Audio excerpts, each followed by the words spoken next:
시청자 여러분 안녕하십니까. 지금부터 존켄의 한모정도를 시작하겠습니다.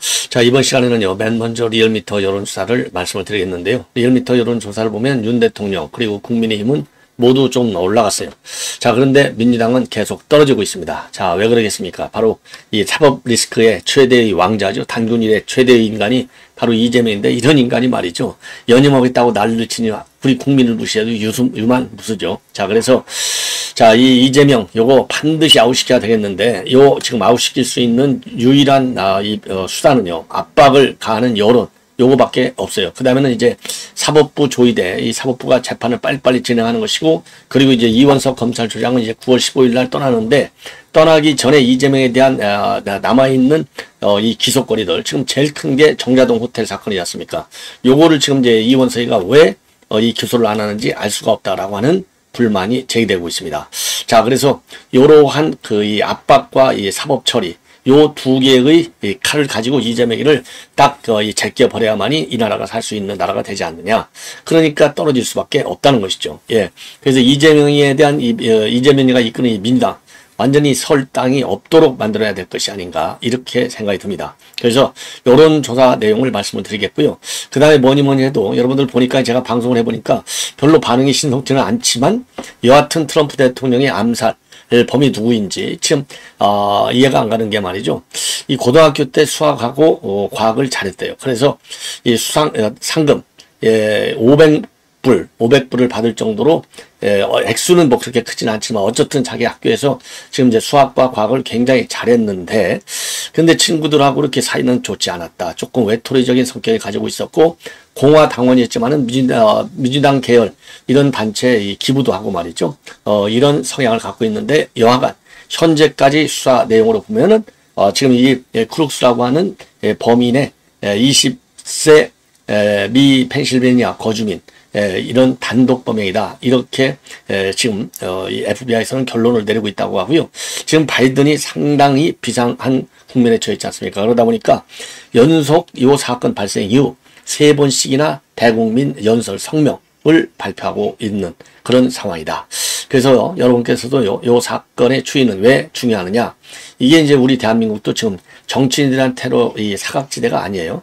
자, 그렇기 때문에도 중요하고요. 그 다음에 이 대통령 선거, 이번 결과가 바이든 되든 아니면 트럼프가 되든 우리 대한민국의 외교 안보, 이 경제 안보, 이런 측면에서 상당히 영향이 크기 때문에 이 대통령 선거 동향을 이제 앞으로 저도 수시로 말씀드리려고 하는데요.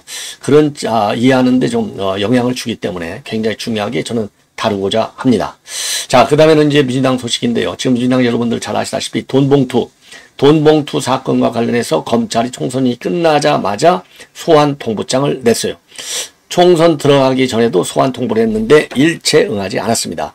자, 그런데 이제 민주당, 자기네가 이제 171석의 거대 정당인데다가 야당, 군소 야당을 합치면은 지금 192석이 되는 거 아니에요.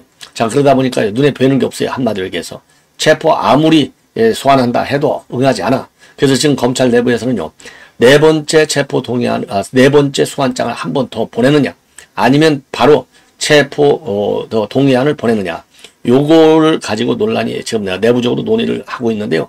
지금 우리 국민들은 빨리 체포해야 된다는 이런 불만과 비판을 하고 있죠. 그래서 이원석이는요, 더 이상, 아니 뭐 한 번 더 소환을 요구한다고 검찰에 대해서 민주당이 욕 안 하고, 그리고 소환을 안 한다고 그래서 욕을 안 할 거 아니잖아요. 그렇기 때문에 법과 원칙, 아니 이런 인간들이 말이죠, 국회의원 배지가 달지 않은 일반 시민이 3번 아니라 한 번 소환했는데 안 간다? 그 검찰이 놔주겠어요? 이거 배지를 갖다가 전부 방탄에만 쓰고 있어요. 정상적인 국회의원에서의 면책 특권이 아니고 다 죄 졌잖아요. 이번에 돈봉투 사건의 주 인물을 전부 지금 재판을 받고 있고 구속된 상태가 아니겠습니까? 그래서 나머지 지금 7명 중에 6명이 지금 배지를 달고 있어요. 요것들 싹 다 체포를 해야 된다라는 여론이 지금 압도적으로 많이 있고요. 지금 그러고 지금 이제 최고위원, 그 다음에 이제 당대표 선거가 진행 중에 있는데, 김민전 의원이 본인의 이제 유튜브 방송에서 올려있는 쇼츠를 보면은요, 그리고 이제 언론 보도를 보면은 지금 굉장히, 여성이니까 아무래도 여성다운 그런 섬세한 면도 있지만은 아주 강단 있게 이재명과 민주당을 직격하는 내용들이 이제 온라인 커뮤니티에서 지금 많이 돌고 있어요. 그래서 그런 인기 있는 이 발언들, 말하자면 사이다 발언, 아주 속 시원한 발언.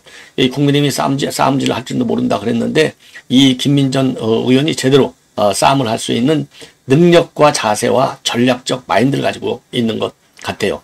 자, 그래서 이런 내용을 여러분께 하나씩 말씀을 드리겠는데, 자, 우선요, 윤 대통령의 지지율을 말씀을 드리면요, 요거를 보시면은 지지율이 살짝 올랐어요. 31.1에서 지금 이제 올랐다. 그래서 미세하지만은요, 일단 이제 지금 여러분들께서도 답답하고 저도 답답하고 모두가 답답함을 느끼지만 어쨌든 31.1에서 32.3으로 1.2% 정도가 올라갔는데요. 요게 지난 5월 두 번째 주를 기준으로 친다면은 여하간 최고치예요. 왜냐하면 30.6에서 시작해서 말이죠. 32.1까지는 지난 6월달 세 번째 주에 왔어요. 그러다가 7월 두 번째 주에서 32.3 최고치를 지금 올라가고 있고요. 부정평가도 5월 두 번째 주부터 시작한다면 최저치로 떨어지고 있습니다. 65.3에서 63.8. 자, 그러니까 이제 여론이 개선되고 있는 그런 상황이 되겠습니다. 자, 그래서 말이죠. 이 권역별로 보면은요. 지금 올라간 데가 충청 7.3. 예, 그 다음에 서울에서도 또 많이 올랐어요. 예. 자, 그래서 서울에서가 2.6. 그러니까 충청도에서 제일 많이 올랐습니다. 그리고 대구 경북에서 2.5. 예, 그 다음에 이제 이 전라도하고 부울경에서는 떨어졌고요. 연령별로 본다면 20대에서가 많이 올랐어요. 2.8. 그리고 우리 전통적인 윤 대통령의 지지층 60대에서 대폭 올랐습니다. 5.3. 그리고 이제 40대, 50대는 1.0이 떨어졌고요. 그 다음에 이제 정당 지지율을 보면요. 정당 지지율. 요거 정당 지지율도 굉장히 중요하지 않습니까? 자, 자료 화면을 보여드리면 이렇게 되어 있어요. 정당 지지율 보시면 그림에서 보시듯이 민주당은 38.2에서 35.0으로 3.2가 빠졌습니다. 그리고 국민의힘은 36%에서 38로 2%가 올라갔어요. 자, 이거는 이제 국민의힘은 나름대로 이 전당대회가 지금 너무나 지금 격렬하게 싸우고 있다. 이런 우려도 많이 있지만은요. 그거보다는 오히려 그나마 조금 이제 흥행이 나름대로는 좀 있다는 측면이 하나 있고, 더 큰 것은 바로 이재명의 사법 리스크. 그리고 연임에 대한 국민적 반대가 지금 상당히 높지 않습니까? 연임 반대 여론이 이 민주당 지지율을 떨어뜨리는 요인이 된다. 이렇게 보여져요. 그리고 이제 지난주에 이제 윤 대통령 지지율 살짝 올라가고 국민의 지지율도 올라간 것은 이 미국 나토 정상회의 3번 연속 역대 대통령이 시작한 거는 처음이지 않습니까? 자, 이런 것들이 긍정적인 요인이 되지 않았을까? 이렇게 판단이 되고요. 조국당은 이번에 이제 오래간만에 두 자리 숫자로 올라왔네요. 10.3, 개혁신당은 4.3, 진보당이 1.8 이렇게 되어 있고요. 새로운 미래는 사실상 존재 의미가 별로 없는 것 같아요. 1.5가 되겠습니다. 자, 이 정도로 해서 이제 여론조사 추이는 말씀을 드렸고, 이번에는요, 이 트럼프 대통령의 수사 동향을 말씀을 드리겠는데, 트럼프 대통령 우선요, 이 범인과 관련해서는 단독 범행이다. 자, 근데 이제 요 사진을 과연 그래도 이제 얼굴이라도 한번 보고요. 보시고 관련 내용들을 쭉 한번 보실 텐데, 자, 요게 사격범. 그러니까 요거를 말이죠. 이 곰처럼 올라간다. 이 신고를 여러 차례 시민들이 미 경찰한테 했다는데, 요 경찰에서 제대로 처리가 안 됐어요. 요 저격범의 모습이 되겠고요. 그리고 이게 멀쩡하게 말이죠. 고등학교 때는 수학과 과학, 장학생으로 상금을 받았다는 겁니다. 이게, 여기 나와 있죠. 매스유 크룩스라고 하는 범인이 되겠습니다. 자, 이 고등학교 졸업식 사진이 되겠고, 자, 요거이고요. 요게 이제 멀쩡한 사진인데요. 야, 참 이게, 그리고 정신질환도 없다고 그래요. 정치 성향도 특별하게 없고, 토마스 크룩스. 요 인물이 지금 이제 범행을 저질렀는데, 야, 참 미국에, 그래서 이제 대한민국은 이제 총기를 쉽게 이렇게 구입할 수 없도록 되어 있지만은요, 미국은 뭐 그야말로 돈만 있으면 구입해도 아무 문제가 없다. 구입하는데 문제가 없다 정도로 이제 거의 자유화되다 보니까 이런 사고가 터진 거예요. 요거는 이제, 자, 그래서 지금 이제 이 사람이 이제 범인으로 되어 있고요. 아버지가 사다 놓은 총을 가지고 요 범행에 사용했고, AR 15개 소총인데 15개의 소총이고, 그리고 이제 아버지하고 사전에 이런 거는 아버지도 전혀 몰랐다. 도대체 무슨 일이 일어났는지 확인해 보려고 한다라고 말할 정도로 어떤 정보도 이 아버지도 가지고 있지 않은 거. 그래서 현재까지는 단독 범행으로 지금 이제 FBI에서는 하고 있고요. 판단하고 있고 정신질환을 앓은 적도 없고 또 이 SNS 같은 것을 보면은 그 정치적 성향 같은 거를 암시하는 그런 글들도 없기 때문에 평소에는 정치적 성향도 없었다. 그래서 지금 이제 그리고 말이죠. 이 자택에서 또 폭발물이 많이 발견이 됐는데 이 자택에서 발견된 폭발물의 수준은 상당히 초보적인 그런 수준, 그런 게 조악한 수준이나 이거죠. 예, 그래서 이제 FBI 연구소에 보내서 정밀 검색을 분석을 하고 있고요. 그리고 이제 법원의 허가를 받아서 이 휴대전화를 포렌식하고 있다고 합니다. 자, 그래서 이 FBI의 피츠버그 지역 책임자인 케빈 P. 로잭이 발표한 바에 따르면은 현재까지 크룩스와 관련한 2,600건 이상의 제보를 받아서 확인 중에 있다고 합니다. 그래서 그리고 말이죠. 이 체스하고 게임을 좋아했고 현재는 공화당원이다. 그리고요. 정치적인 색작은 가족 간에도 상당히 다르다. 그래서 아버지는 공화당원이고 어머니는 민주당원으로 되어 있다고 합니다. 그리고 크룩스는요, 본인 집에서 얼마 떨어져 있지 않은 양론에서 일을 했고, 그래서 이제 근무지까지도 압수수색했다고 합니다. 자, 그리고 FBI 국장도요, 이 성명을 내서 이거는 민주주의에 대한 공격이다. 좀 빠르게 수사를 진행하겠다. 이러한 입장을 내놨다고 합니다. 자, 이 정도로 이제 요거는 이제 말씀을 드리고요. 예. 그 다음에, 그리고 이제 나머지는 이제 제일 큰 게 지금 이제 이 바이든 대통령이 3번씩이나 연거푸 입장문을 내놓고 있어요. 그래서 어제 저녁에도요, 정말 우리가 모두 우리는 서로 친구이고 동료이고 시민이자 동료 미국입니다. 서로 동의하지 않더라도 지구상에서 가장 위대한 나라 미국의 이런 종류의 폭력이 설 자리는 없다. 이렇게 어제 입장을 발표했어요. 연속 3차례. 그래서 국민 통합 메시지를 발신하고 있는데 모두 이 사건에서 우리가 한 발자국 물러나서 온도를 낮추고 마음을 차분히 가라앉혀야 한다. 이렇게 입장을 내놨습니다. 자, 그리고요. 어제 또 이제 그 6분에 걸쳐서 대국민 담화를 했는데 미국 시민이 자신이 선택한 후보를 지지할 자유를 행사하다 살해됐다. 미국이 이런 길을 가서는 절대 안 된다. 이번 뉴스를 접하며 큰 충격을 받았고 오늘 밤 모든 미국인들에게 존엄성이 존중받는 미국을 만들자고 제안한다. 이러한 입장을 내놨습니다. 자, 그리고요. 이번 이제 이 사태와 관련해서 지지자 중에 한 사람이 생명을 잃었는데요. 그 한 사람은 바로 누구냐? 소방관으로 알려지고 있어요. 소방관. 자, 그래서 자기 부인과 딸을 보호하려다가 총알을 맞아서 사망한 것으로 알려져 있습니다. 그래서 총이 발사했을 때 가족을 보호하기 위해서 가족의로 뛰어올랐다. 이렇게 지역 언론이 보도하고 있습니다. 자, 이 정도가 되면은요, 여러분들 충분하게 지금 이제 이 FBI 수사 동향, 그리고 이제 미 정가의 반응을 말씀을 드렸고요.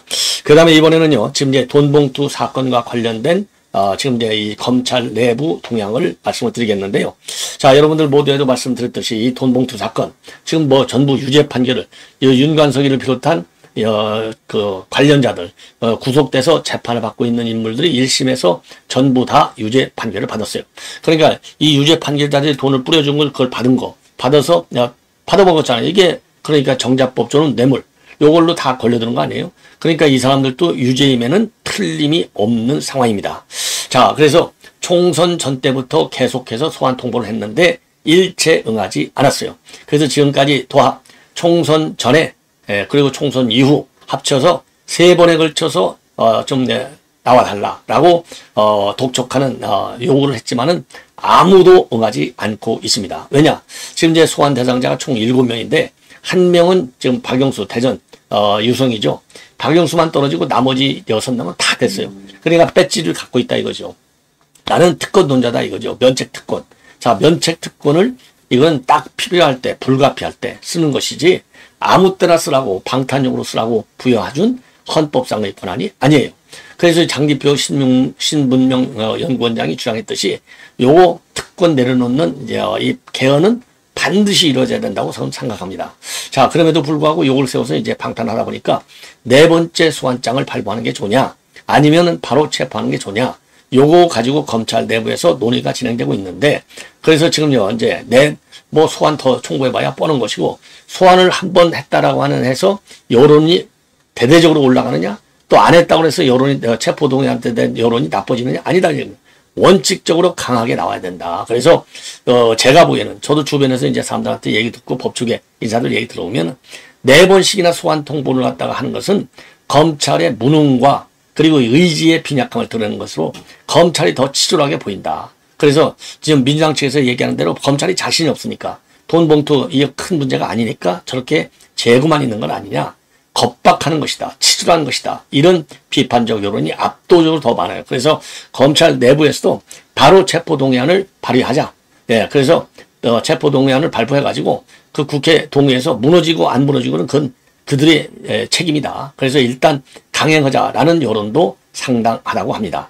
자, 그래서 이것도 우리가 말이죠. 이 체포동의안 뭘 하고 지금 이 상황에서까지 좌고우면을 할 필요가 뭐가 있느냐. 그냥 세게 속된 말로 조져버려야죠. 이 민주당 이 범인들. 이런 것들이 무슨 국회의원입니까? 범인이죠.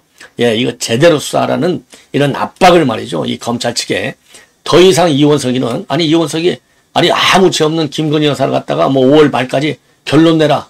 그 당당함은 더 어디로 갔어요? 민주당 앞에 맞으면 왜 그렇게 작아지는가? 이원석이 정신 바짝 차려라. 바로 체포동의안을 보내라. 이렇게 주장하고 싶고요.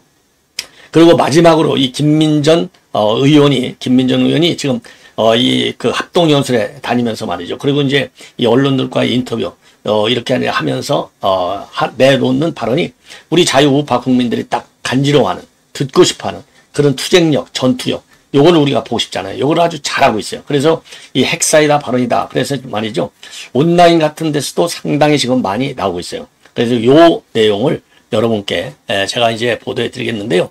자, 그래서 요거를 제가 이제 하나씩 이제 여러분께 김민정 의원 우선요. 윤석열 정부를 우리가 지켜내지 못한다면 우리는 망한다. 이게 윤석열 대통령에 대한 탄핵, 이 반대론 요거를 적극적으로 이제 올려줘야 되겠죠. 자, 그럼 하나씩 여러분께 보여드리겠는데요. 예. 자, 아이고. 있다면 그것은 윤석열 정부를 지키는 것입니다. 우리가 서둘러부터 윤석열 정부를 지켜내지 못한다라고 하면 범죄자들이 큰 소리치고 다니는 세상 될 것입니다. 네, 우리가 윤석열 정부를 지켜내지 못한다라고 하면 북한에 돈 퍼주고 가짜 평화 받아서 결국은 우리 목을 겨누는 치명적인 살인 무기로 되돌아오는 것을 막아내지 못할 것입니다. 우리가 윤석열 정부를 지켜내지 못한다라고 하면 이제 경제가 회복되고 있는데 다시 포퓰리즘에 병들어 무너지고 있을 겁니다. 가장 먼저 우리가 해야 할 일이 여기 이제 하나 있고요. 그 다음에 이제 두 번째는요. 민주당 누구 어찌려고 그러나 조금 나아지고 있습니다. 어려운 국면을 지나고 있습니다. 수출이 늘어나고 있습니다. 일자리가 생겨나고 있습니다. 고금리 시대의 피크도 이제 지나가고 있습니다. 그런데 민주당은 정치 불안을 야기하지 못해서 안달입니다. 민주당, 누구 못 살려고 그러노? 지금 경제가 조금 나아지고 있습니다. 어려운 국면을 지나고 있습니다. 수출이 늘어나고 있습니다. 일자리가 생겨나고 있습니다. 고금리 시대의 피크도 이제 지나가고 있습니다. 그런데 민주당은 정치 불안을 야기하지 못해서 안달입니다. 민주당, 누구 못 살려고 그러노? 네, 이 정도면 이제 이 정도로 하나고요. 마지막으로 하나만 더 붙이면 울산 시장 선거 개입 15명이 기소되어 12명이 유죄 판결을 받았습니다. 경찰을 동원해서 상대 후보팀을 조사하는 그야말로 권력에 파렴치한 선거 개입이었습니다. 선거 제도는 또 어떻습니까? 연동형 비례대표제가 잘못된 제도는 아닙니다. 그러나 작동할 수 없는 환경에 도입을 해서 위성정당이라고 하는 전 세계 민주주의 국가 어디에도 없는 이런 정당을 만들었습니다. 사전선거제도 역시 마찬가지입니다. 전 세계 민주주의 국가 어디에도 이런 불투명한 선거제도는 없습니다. 더 심각한 문제가 있습니다. 국민의 생명과 안전을 보장하는 시스템을 그들은 무너뜨리고 있습니다. 검수완박 이어서 국정원의 대공 기능을 완전 박탈하겠다라고 합니다. 과연 누구를 위한 것입니까? 문재인 정부의 울산시장 선거 개입 15명이 기소되어 12명이 유죄 판결을 받았습니다. 경찰을 동원해서 상대 후보팀을 조사하는 그야말로 권력에 파렴치한 선거 개입이었습니다. 선거 제도는 또 어떻습니까? 연동형 비례대표제가 잘못된 제도는 아닙니다. 그러나 작동할 수 없는 환경에 도입을 해서 위성정당이라고 하는 전 세계 민주주의 국가 어디에도 없는 이런 정당을 만들었습니다. 사전선거제도 역시 마찬가지입니다. 전 세계 민주주의 국가 어디에도 이런 불투명한 선거제도는 없습니다. 더 심각한 문제가 있습니다. 국민의 생명과 안전을 보장하는 시스템을 그들은 무너뜨리고 있습니다. 검수완박 이어서 국정원의 대공 기능을 완전 박탈하겠다라고 합니다. 과연 누구를 위한 것입니까? 문재인 정부의 울산시장. 자, 이렇게 해서 여러분들 말씀을 드렸지만은요. 지금 이제 국정원의 국정조사권, 국조완박법까지 만든다는 거 아니에요? 이거 미친 정당이죠. 자, 그래서 국정원에, 저도 뭐, 이런 칼럼도 과거에 많이 썼는데, 요거는 우리 국정원의 이제 전직 국장, 이분이 이제 가끔 언론에 이제 좋은 칼럼을 잘 쓰고 있어요. 그래서 저의 생각에 뭐 항상 여러분들 들으셔도 잘 알 테니까 저의 후배 이 국장이 쓴 이 칼럼 굉장히 좋아요. 그래서 요 칼럼은요, 요 이어지는 이 방송 시간에서 이 국조완박법이 얼마나 큰 문제점을 내놓고 있는지 여러분들께 한번 소개시켜 드리도록 하겠습니다. 자, 이렇게 해서 본 방송은 마무리하도록 하겠고요. 여러분들의 많은 시청 그리고 격려의 댓글 거듭거듭 부탁드리고 연말까지 100만 구독자를 모실 수 있는 제가 대형 유튜버가 될 수 있도록 도와주시면은 제가 내용만큼은 어느 누가에도 뒤지 않는 알찬 방송이 되도록 노력하겠습니다. 시청자 여러분들 다시 한번 감사드리고 새로운 한 주 화끈하게 시작하시기 바랍니다.